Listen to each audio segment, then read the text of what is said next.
The Falcons are winning the NFC South this year. They should have won this division last year, but they didn't for two reasons. One, Kirk Cousins was selfish. He put himself before the team. He tried to play through an injury that he had no business playing through because he was scared of Michael Penix taking the job from him and him being unable to get it back. So he essentially threw the NFC South title away to the Buccaneers. And secondly, the Falcons defense was downright atrocious. Under Jimmy Lake, who was their defensive coordinator last year, they had a bend but don't break philosophy that allowed opposing offenses to just dink and dump their way downfield against this Falcons defense. This season, however, the Falcons' improved defense is going to be the main catalyst for the Falcons winning the NFC South this year. This is a defense that's going to have the ability to suffocate you like a boa constrictor. They're going to be able to wrap themselves around the opposing offense and completely suck the oxygen out of them. Because with Jeff Ulbrich taking over as their new defensive coordinator, who is emphasizing a fast, violent defense, you're going to see more aggressiveness. And with more aggressiveness, you're going to see a pass rush that ranked 31st in sacks, that was 30th in pressure rate last season, greatly improved with the signing of Leonard Floyd, a guy who has had at least 8 sacks or more for 5 straight seasons, is going to help improve that. You drafted 2 of the most explosive pass rushers coming out of the 2025 NFL draft, and Jalen Walker and James Pearce, who should be instant impact rookies. Both of these guys should be able to give the Falcons at least 7 sacks this year. You got Arnold Ebiketie, who could be in for a huge jump after he had a breakout season leading the team with 6.5 sacks last year. Braylon Trice returns. He suffered an ACL injury in the Falcons' first preseason game last year. He was a 3rd-round pick in the 24 NFL draft out of Washington. I was a huge fan of Braylon Trice when he was coming out, and he was expected to have a pretty big role on this Falcons defense last season. He was splitting time between the second and first team defense, and with how Matt Judon was just completely ineffective the majority of times, it was pretty fair to expect Braylon Trice to get significant action. He's back now. With the Falcons having this much depth when it comes to their pass rush, you're going to see them be a lot better at getting offenses off the field in 3rd down situations. It's no longer going to be an automatic 1st down when you get into 3rd down scenarios against the Falcons anymore, due to the improvement that they've made with addressing their biggest issue, that being the pass rush. Now that the Falcons have, if you don't want the starting quarterback of your favorite team to play like Anthony Richardson, go ahead, hit that like button, subscribe to the channel, check us out, JT Sports, on all podcasting platforms. Give us a 5-star review on Apple and Spotify. Let's get back to the video. A core amount of guys that can be good starters along with good depth, guys that they can rotate in and out to keep guys fresh throughout the course of the game.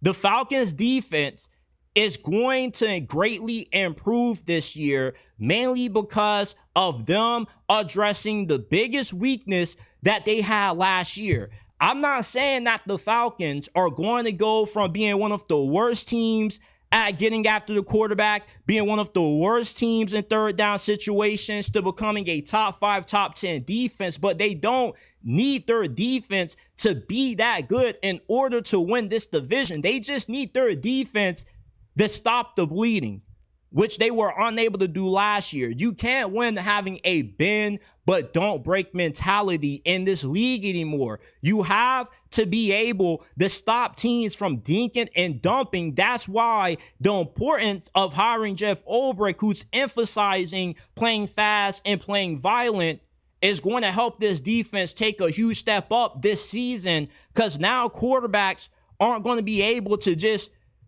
throw a bunch of short passes, and just find a way to get themselves in a scoring position, because now you're going to have a defense that can get after you.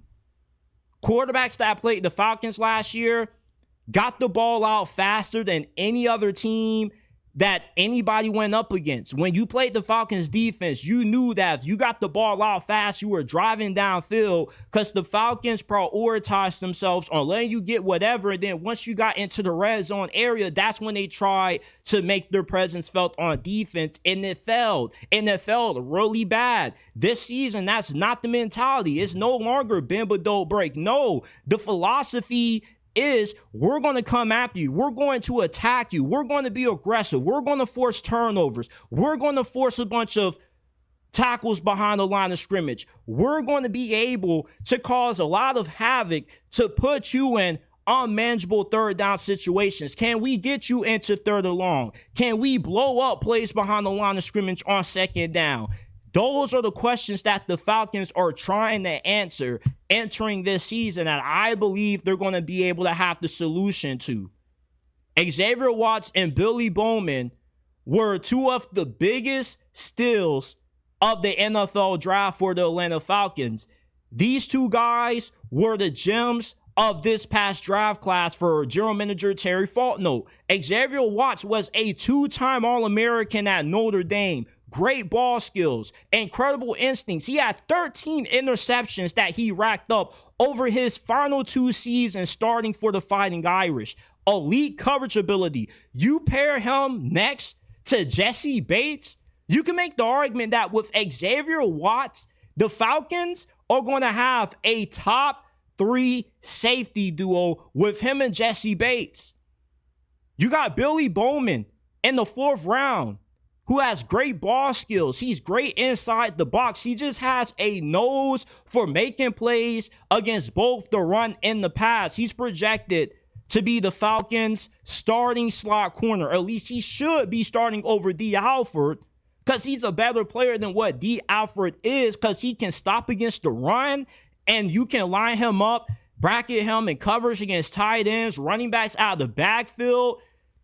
This Atlanta Falcons tandem of Xavier Watts and Billy Bowman is going to be a huge catalyst for this secondary improving in their level of play. They already have A.J. Terrell, one of the best cornerbacks in the NFL. You already have a Jesse Bates, an all-pro safety, one of the best players in the NFL. Not just one of the best at his position, but one of the best overall players in the league. And now you add 2 stud defensive backs to what was already a pretty solid secondary. Now you take your secondary from solid to very good. Now you're going to be able to slow down Baker Mayfield. You're going to be able to keep Bryce Young, the midget at quarterback, from doing what he did to you during the Carolina Panthers Super Bowl of last season, which was the final week of the regular season when they hung 40 on you. You're not going to have too many teams with average to below average quarterback play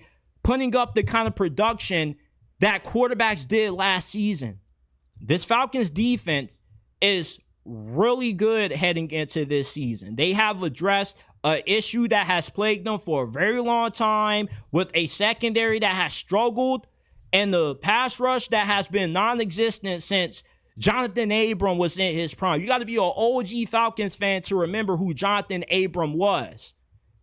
I'm really convinced that this Falcons defense is going to be vastly improved from what they were last season. And it's one of the big reasons why I'm picking this team to win the NFC South title this year.